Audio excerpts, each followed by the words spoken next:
Hello मेरे प्यारे बच्चों। जैसा कि आज आप लोगों का यूपी बोर्ड साइंस का पेपर था, जिसमें से ये सेट एक बच्ची ने दिया है। सभी का पेपर बहुत ही बढ़िया हुआ है। जो आपको पढ़ाया गया था सभी कुछ उसी से पूछा गया है, और जो लास्ट में क्विक रिवीजन सीरीज यूट्यूब पे चलाई थी उससे बहुत सारे क्वेश्चंस बने हैं, डायरेक्टली पूछे गए हैं जो आपको बताए थे, और कोचिंग में भी जो इंपॉर्टेंट बताए थे उसी से क्वेश्चन आए हैं। पेपर का लेवल इजी टू मॉडरेट है, ज्यादा टफ नहीं है, बस थोड़ा सा सोचना था और क्वेश्चंस सॉल्व हो जाते बड़े आसानी से। जिन्होंने पढ़ के गए थे उनका पेपर बहुत बहुत बहुत ही बढ़िया हुआ है। चलिए आज देखते हैं कौन कौन से क्वेश्चंस थे और उसके आंसर्स क्या होंगे। आप भी अपने पेपर में मैच कर सकते हैं और नंबर्स नोट कर सकते हैं। देखते हैं बेटा। जैसे इसमें पहला क्वेश्चन, निम्नलिखित कथनों में से सही कथन का चयन करना था। अच्छे से ध्यान से पढ़ते तो यह आंसर आपका सही हो जाता। अवतल दर्पण और उत्तल दर्पण से रिलेटेड है, तो उत्तल दर्पण से बना प्रतिबिंब हमेशा बिंब से छोटा और सीधा होता है। इसका करेक्ट आंसर सी होगा बेटा। सेकंड वाला क्वेश्चन, प्रकाश किरण भिन्न अपवर्तनांक वाले दो पारदर्शी माध्यमों के संपर्क तल पर लंबवत आपतित होती है, तो अपवर्तन के पश्चात प्रकाश किरण का क्या होगा। जब भी कोई ट्रांसपेरेंट मीडियम में लंबवत आपतित होगी तो सीधी निकल जाएगी बिना किसी विचलन के, तो इसका आंसर भी सी देखने को मिलेगा। यदि पृथ्वी पर कोई वायुमंडल ना हो तो पृथ्वी से देखने पर आकाश का रंग कैसा प्रतीत होगा, काला प्रतीत होगा, क्योंकि कोई भी यहां पे रिफ्रैक्शन नहीं होगा। ये चौथा वाला क्वेश्चन आप सॉल्व करके भी कर सकते थे और डायरेक्टली थोड़ा सोचते तो आराम से हो जाता। अवतल लेंस की फोकस दूरी 15 सेंटीमीटर है, उसके सामने किसी वस्तु को 30 सेंटीमीटर की दूरी पर रखा गया है, तो प्रतिबिंब और वस्तु का आकार पूछा था, HI/HO पूछ रहे हैं, ये होता है V/U के। अवतल लेंस में हमेशा प्रतिबिंब छोटा ही बनता है, अवतल लेंस में हमेशा प्रतिबिंब छोटा बनता है। तो इसमें ऑप्शन में देख सकते थे, ये बड़ा दे रखा है, इसमें भी बड़ा दे रखा है, इसमें भी बराबर है, तो ये पॉसिबल नहीं थे, आंसर हो जाता ए। बिना लगाए आराम से आप इसको सॉल्व कर सकते थे, तो इसका आंसर है ए वाला, चौथे का। फिफ्थ नंबर, आपको जाने कितनी बार लगवाया था विद्युत क्षेत्र से, क्या पूछा गया है। ये करंट दे रखा है, 15 मिनट दिए थे, इसको सेकंड में चेंज करना था और आपको इस वाले फॉर्मूले में रखना था, Q बराबर IT रखते तो 1800 कूलम आंसर आ जाता। बहुत ही इजी सवाल था, आराम से हो गया होगा। 6 नंबर थोड़ा सा ट्रिकी था, जो आपको पढ़ाया हुआ था, सब कुछ पढ़ाया हुआ था। इसमें बोला गया है इलेक्ट्रॉन इस दिशा में जा रहा है, चुंबकीय क्षेत्र ये है, तो इस पर लगने वाला बल बताइए, जो फ्लेमिंग के बाएं हाथ के नियम से बताया जा सकता है। फ्लेमिंग का बाएं हाथ नियम क्या था, जब आप अपनी तीनों उंगलियों को इस प्रकार से परपेंडिकुलर रखते हैं तब बताते हैं, जो अंगूठा होता है वो फोर्स बताता है। ये चुंबकीय क्षेत्र की दिशा में और ये वाली उंगली करंट की दिशा में रखते हैं। अब इसमें इलेक्ट्रॉन जिस दिशा में जाता है उसकी अपोजिट डायरेक्शन में करंट की डायरेक्शन होती है, तो इसमें रख के देखें, चुंबकीय क्षेत्र और करंट ये है, तो ये क्या चुंबकीय बल जो होगा वो बाहर साइड पे लगेगा, मतलब कागज की तल से बाहर की ओर आएगा। इसका आंसर ए था। इसमें बच्चे थोड़ा गलत कर सकते हैं, तो इसमें थोड़ा ध्यान देना था। ये वाला आपका 6 नंबर का क्वेश्चन अच्छा क्वेश्चन था। 7 नंबर, निम्नलिखित में से कौन सा पद विद्युत परिपथ में विद्युत शक्ति को निरूपित नहीं करता है, इस पे ध्यान देना था। फॉर्मूले बताए थे, P बराबर I²R, P बराबर V²/R, P बराबर BIP से याद किया था, तो इसका आंसर होता बेटा V²R। ये विद्युत शक्ति का नहीं है फॉर्मूला, बाकी सारे हैं। 7 नंबर यही है। खाने के सोडे का सूत्र बताना था, काफी बार बोला था, याद करके जाना है, NaHCO3 था, बहुत ही सिंपल था। निम्नलिखित रासायनिक समीकरण को पूरा कीजिए, ये बहुत बार रिएक्शन करवाई थी, बोले थे इस प्रकार की आ जाती है, इंपॉर्टेंट होती है। आयरन को जब वाटर वेपर से ही रिएक्ट करा दिया गया है तो क्या बनेगा, Fe3O4 बनेगा और हाइड्रोजन गैस, तो 9 नंबर का ये आंसर है बेटा। नेक्स्ट 10 नंबर में बोला गया है, प्रबल अम्लीय विलयन मैथिल ऑरेंज सूचक का क्या रंग कर देगा, तो जो अम्लीय विलयन होता है उसमें मैथिल ऑरेंज लाल कलर का हो जाता है, रेड हो जाता है, तो सी हो जाएगा ऑप्शन। 11 नंबर, कौन सी धातु अम्ल से हाइड्रोजन विस्थापित करती है, इसके लिए पूरी टेबल बनवाई थी रिएक्टिविटी सीरीज की। कान्हा का माली आलू जरा फीके पकाता है, कौन है, आगे आओ पिट कर जाओ, पूरा बताया था। तो जो हाइड्रोजन के ऊपर है वही उसको विस्थापित कर सकती हैं, तो AgPtAu तो नहीं होगा, आपका मैग्नीशियम हो जाएगा, ये आंसर था, बड़ा सिंपल क्वेश्चन था। साबुन के अणु में होता है, साबुन का अणु जो होता है उसमें एक टेल होती है और हेड वाला रीजन था। टेल जो थी वो थी हाइड्रोफोबिक, मतलब जल से नफरत करती है, और हेड जो था वो हाइड्रोफिलिक था, बताया था अच्छे से। तो इसका आंसर आपका डी वाला है, हाइड्रोफिलिक हेड होता है और हाइड्रोफोबिक टेल होती है। ये आपका डी नंबर लगा सकते हैं। 13 वाले में निम्नलिखित में कौन सा यौगिक सिरके में उपस्थित होता है? सिरके में कौन सा था? विनेगर में CH3 COOH एसिटिक एसिड देखने को मिलता है। 14 नंबर बायो सेक्शन, मादा जनन तंत्र के किस भाग में लूप स्थापित किया जाता? पढ़ाया था, गर्भाशय में लूप को स्थापित किया जाता है।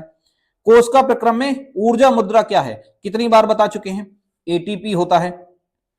द्विविखंडन विधि द्वारा अलैंगिक जनन होता है, किसमें होता है? अमीबा में होता है। बड़े इजी क्वेश्चंस आए थे। नेक्स्ट देखते हैं 17 नंबर।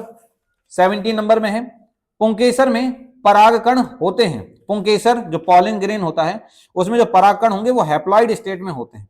कैसे होते हैं? हैप्लॉइड, अगुणित अवस्था में देखने को मिलते हैं। 18 नंबर का क्वेश्चन थोड़ा सोचने वाला था और ये आपको करा रखा है, शॉर्ट वीडियो में जाके देखोगे तो मिल जाएगा। एक स्थलीय पारितंत्र में हरे पौधे की पत्तियों द्वारा प्राप्त होने वाली सारी सौर ऊर्जा का लगभग कितना भाग ऊर्जा में परिवर्तित होता है? तो सिर्फ 1%। उसके बाद फिर 10% लॉ लगता है। ये थोड़ा सोचना था, सिंपल था, काफी बच्चों का सही हुआ होगा। आमाशय में पाया जाने वाला अम्ल होता है, कैसा होता है? हाइड्रोक्लोरिक अम्ल होता है, HCl पढ़ाए थे, HCl होता है। पीयूष ग्रंथि पाई जाती है, पीयूष ग्रंथि कहां पाई जाती है? मस्तिष्क में पाई जाती है। ओके, ये 20 क्वेश्चन थे, बहुत इजी थे। उसके बाद ये आ जाता आपका फिजिक्स का क्वेश्चन। ये वाला बोला था दर्पण वाले देख के ही जाना है, बहुत ही सिंपल आया है क्वेश्चन। इसमें बिंब की स्थिति दे रखी है, प्रतिबिंब की स्थिति पूछी है और प्रतिबिंब की प्रकृति पूछी है। जब भी अवतल दर्पण, ये आपका अवतल दर्पण है, इसमें ये इसका फोकस होता है, ये सेंटर ऑफ कर्वेचर है। जब वस्तु को ध्रुव और फोकस के मध्य रखते हैं, यहां रखेंगे, तो इसका प्रतिबिंब कहां बनता है? दर्पण के पीछे बनता है। तो पहला आंसर था इसका, दर्पण के पीछे बनेगा प्रतिबिंब। और कैसा बनता है? आभासी बनता है और सीधा बनता है, आभासी व सीधा बनता है। नेक्स्ट इसमें था फोकस और वक्रता केंद्र के बीच में जब रखेंगे, ये फोकस और वक्रता केंद्र के बीच में जब वस्तु रखोगे तो इसका प्रतिबिंब वक्रता केंद्र के परे बनेगा, वक्रता केंद्र व अनंत के बीच बनता है, C एंड इन्फिनिटी के बीच बनेगा प्रतिबिंब। और कैसा बनेगा? वास्तविक और उल्टा, और वस्तु से बड़ा बनेगा। कैसा बनेगा? वस्तु से बड़ा बनता है। सिंपल सा क्वेश्चन था, बताया हुआ है। नेक्स्ट, प्रकाश के अपवर्तन के नियम, शॉर्ट्स वीडियो में भी बताए थे, अच्छे से लिखने थे। प्रकाश के अपवर्तन के नियम सिंपल थे।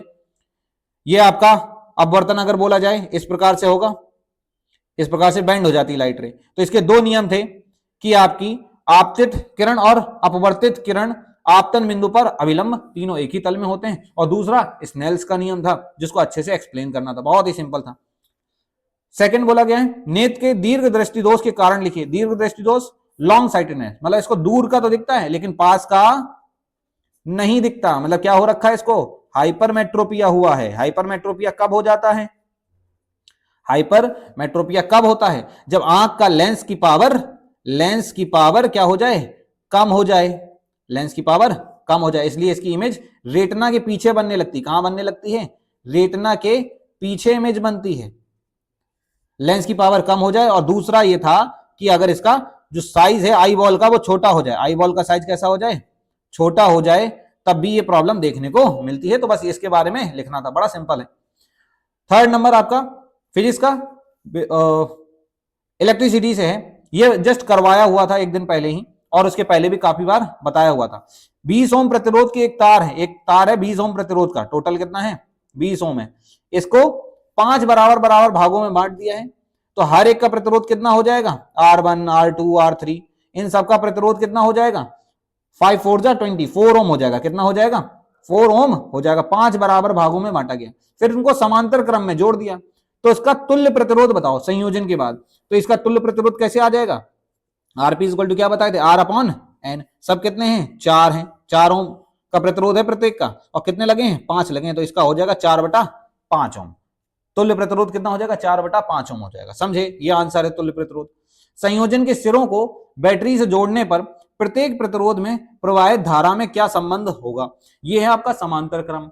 समांतर क्रम में करंट जो है वो सब में अलग अलग जाता है, लेकिन सबके प्रतिरोध सेम है तो लगभग सेम ही जाएगा। आप इसमें निकाल सकते थे I बराबर V अपॉन R से। V कितना है 20 है, R कितना निकाल दिए हैं 4/5, ऊपर जाएगा 4 से कट जाएगा 5 25, तो 25 एम्पियर की कुल धारा बहेगी, 25 एम्पियर की कुल धारा बहेगी। प्रत्येक प्रतिरोध में कितना जाएगा, बढ़ जाएगा। तो कितना जाएगा भाई, I बराबर V अपॉन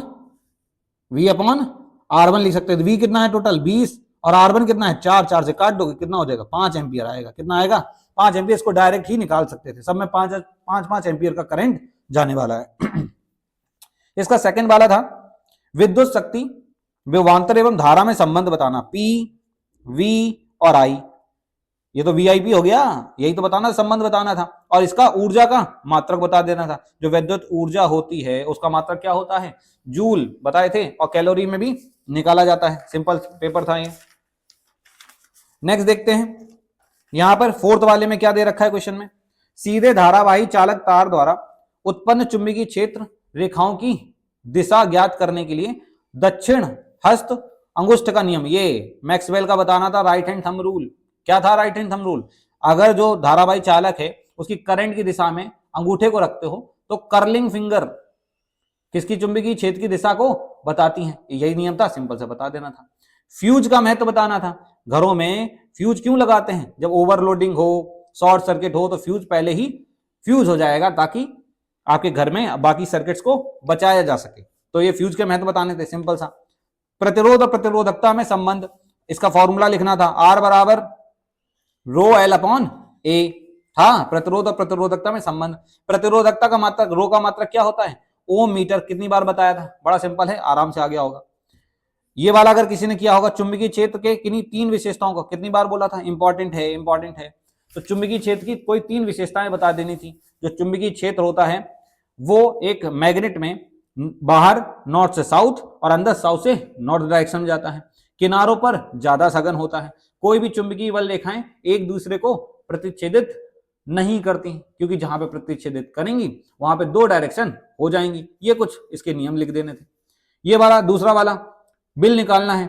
एक घर में 5 बल्ब यूज हो रहे हैं, 200 वाट के हैं। प्रत्येक बल्ब कितने वाट का है, 200 वाट का है। बल्ब प्रतिदिन 10 घंटे प्रयुक्त होते हैं। 30 दिनों में कितनी विद्युत ऊर्जा व्यय करेंगे। इसमें E बराबर P इंटू टी वाला फॉर्मूला था, पावर इंटू टाइम। ये एक के लिए है, इसमें 5 बोले गए तो 5 के लिए लगा दो। 5 बल्ब हैं, प्रत्येक 200 वाट का है और टाइम 10 घंटे चलते हैं और 30 दिन चलाए गए हैं, समझे। लेकिन इसमें पावर किस में होनी चाहिए, आपकी किलो वाट में होनी चाहिए। तो 1000 से इसमें डिवाइड कर देना, क्योंकि वो वाट दे रखा था। बाकी बस जीरो ही कट करने थे। ये कट कर लिया, आपका आंसर कितना हो जाएगा, ये 5 दूनी 10 और ये 300 यूनिट बनेगी। 300 यूनिट बनेगी, लेकिन इसमें 7 रुपए यूनिट बोला गया तो 7 दिया 2100 रुपए बिल बन जाएगा। सिंपल सा क्वेश्चन था, आराम से आ जाता। नेक्स्ट है आपका केमिस्ट्री। आई होप इसका भी सबको बढ़िया गया होगा, सारी रिएक्शन प्रैक्टिस करवाई थी। Fe प्लस CuSO4 ये करवाया था। इसमें क्या होगा, डिस्प्लेसमेंट रिएक्शन है, FeSO4 बनेगा और कॉपर अलग हो जाएगा। MnO2 प्लस HCl पहला चैप्टर देखोगे मिल जाएगा। क्या बनता है भाई, MnCl2 बनेगा, H2O बनेगा और क्लोरीन गैस निकल जाएगी। बड़ी सिंपल थी। नेक्स्ट है लेड नाइट्रेट के ऊष्मीय वियोजन की अभिक्रिया लिखिए तथा बनने वाले पदार्थों के नाम भी लिखिए। लेड नाइट्रेट PbNO3 का होल ट्वाइस। कितनी बार करवाई थी ये रिएक्शन, बोला था इंपॉर्टेंट है। इसको जस्ट गर्म करना था, क्या बन जाता, लेड ऑक्साइड बन जाता, नाइट्रोजन डाइऑक्साइड गैस निकल जाती और ऑक्सीजन गैस निकलती। इसको बैलेंस करके सही से लिख देना था, सिंपल सा था। फिफ्थ नेक्स्ट देखें 6 वाला IUPAC बोला था ना, टेंशन नहीं लेना है, आराम से आ जाएंगे, बहुत इजी आए, सारे करवाए हुए आए। इसमें देखो फंक्शनल ग्रुप क्या लगा है, CHO एल्डिहाइड का लगा हुआ है। कार्बन 1 2 3 कार्बन, नाम क्या हो जाएगा इसका, प्रोप, सब में सिंगल बॉन्ड तो एन और ये अल, प्रोपेनल हो जाएगा। बढ़िया है। इसमें देखो ट्रिपल बॉन्ड लगा है, प्रायोरिटी यहीं से मिल जाएगी। 1 2 3 4 4 कार्बन है, 4 कार्बन को बोलते हो ब्यूट, और ये इसमें आ रखा है ट्रिपल बॉन्ड तो ये हो जाएगा ब्यूटाइन। क्या हो जाएगा बेटा, ब्यूटाइन होना था इसका नाम, बस।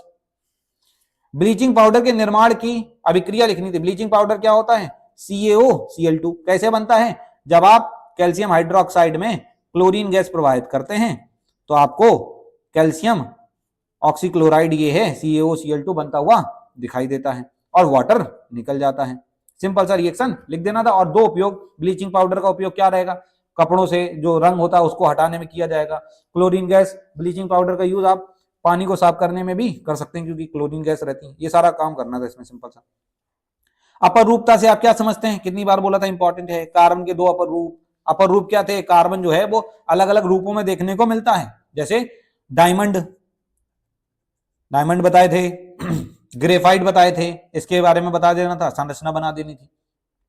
और फ्लोरीन के बारे में बताया था, तो इसको आप लिख सकते थे, बड़ा सिंपल था। ये नहीं किया तो फिर ये वाला कर लो। ये वाला सजाती श्रेणी भी सिंपल था, CH2 का डिफरेंस बताए थे, चौथा चैप्टर जो था उसमें। संतृप्त और असंतृप्त हाइड्रोकार्बन, संतृप्त में कार्बन कार्बन के बीच में सिंगल बॉन्ड होता है, असंतृप्त में कार्बन कार्बन के बीच में डबल बॉन्ड या कार्बन कार्बन के बीच में ट्रिपल बॉन्ड देखने को मिलता है। इसके बारे में टिप्पणी लिखनी थी, कुछ एग्जांपल्स लिख सकते थे, मजा आ जाता बढ़िया से। कार्बनिक यौगिकों में दहन प्रक्रिया बतानी थी, बहुत ही इजी था। कोई भी कार्बनिक यौगिक को आप जलाते हो, जैसे CH4 ही अगर आप ऑक्सीजन के प्रेजेंस में जलाएंगे तो क्या बनेगा, CO2 बनेगा, वाटर बनेगा, हीट और लाइट। यही तो है सिंपल सा। दैनिक जीवन में पीएच के महत्व बड़े इजी थे। पीएच के महत्व जैसे मधुमक्खी काटेगी, डिफेंस में कर सकते हैं, या फिर खेतों की जो खेत जो है ज्यादा अगर बेसिक नेचर के हो गए हैं या एसिडिक नेचर के हो गए तो उसको सही करने में, टूथपेस्ट वाला था, बहुत सारे एग्जाम्पल थे पीएच के यूज वाले, तो ये इसको कर लेना था, बड़ा ही सिंपल आया था ये भी केमिस्ट्री का। नेक्स्ट बायो, बहुत ही इजी आई है। निम्नलिखित पर संक्षिप्त टिप्पणी। कंज्यूमर, कंज्यूमर क्या होते हैं, चौथा जो आपका लास्ट चैप्टर था अवर एनवायरमेंट, उसमें पढ़ाया था कंज्यूमर। कंज्यूमर क्या, जो अपना भोजन स्वयं नहीं बनाते, दूसरे पर निर्भर करते हैं, उनसे खाना लेते रहेंगे, वो भोक्ता हो गए। ये कितने प्रकार के होंगे, 3, प्राइमरी, सेकेंडरी और टर्सरी। ऐसे पारितंत्र में ऊर्जा का प्रवाह, लिंडमैन का नियम पढ़ाए थे, 10% का 10% एनर्जी लॉ लिखना था और एक फूड चेन बना के आराम से दिखा सकते थे। निम्नलिखित पर व्याख्यात्मक टिप्पणी लिखिए। इंसुलिन हार्मोन बताया था ना, पैनक्रियाज से निकलता है, इसका यूज क्या है, ये ब्लड शुगर को कम रखता है। अगर इंसुलिन हार्मोन की कमी हुई तो ब्लड में शुगर बढ़ जाएगी, इसी को डायबिटीज बोला जाता है।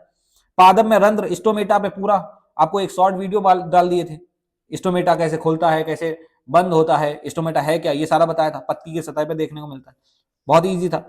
वंशागति में प्रभावी लक्षण और अप्रभावी लक्षण में उदाहरण सहित अंतर देने थे। प्रभावी लक्षण क्या हैं, अप्रभावी लक्षण क्या होते हैं, इनको बताना था। जैसे प्रभावी में आपका टॉल और अप्रभावी स्मॉल टी था। राउंड वाला जो रहता है वो प्रभावी रहता है और रिंकल्ड वाला स्मॉलर अप्रभावी लक्षण था। इनको अच्छे से एक्सप्लेन करना था। मानव में वृक्काणु की संरचना की क्रियाविधि, वही नेफ्रॉन बनाना था, नेफ्रॉन का स्ट्रक्चर बनाना था, सिंपल सा बताया हुआ भी है, PCT DCT हेनले लूप, ये वाला सिंपल सा बनाया हुआ था, फिगर भी पड़ा हुआ है, बड़ा सिंपल था। क्रियाविधि बतानी थी किस प्रकार से यूरिन फॉर्मेशन करता है। या फिर मादा में जनन तंत्र की संरचना बनानी थी, बड़ी सिंपल थी, उपयुक्त चित्र की सहायता से वर्णन कर सकते थे। फीमेल रिप्रोडक्टिव सिस्टम आपको जस्ट बनाना था और दिखा देना था कि ओवरी का काम क्या होता है और यूट्रस का काम क्या है, ये सारी लाइनिंग वगैरह बना के आराम से आप बता सकते थे। इतना ही आपका पेपर था। आई होप सबका पेपर बढ़िया गया हो। सब लोग कमेंट डाउन करना किसके कितने क्वेश्चंस सही हैं, बाकी टेंशन मत लो, आराम से पेपर दो, बिंदास, सारे पेपर बढ़िया ही आने वाले हैं। नेक्स्ट आपका मैथ का पेपर है तो उस पर थोड़ा सा फोकस कीजिए और फॉर्मूला वगैरह रिवीजन कीजिए, कुछ नया पढ़ने की जरूरत नहीं है, फॉर्मूले आपको आते होंगे तो आराम से मैथ का पेपर भी हो जाएगा, जैसे साइंस का बढ़िया से हो गया है, कोई दिक्कत नहीं लेना। ओके, थैंक यू, जय हिंद, जय भारत।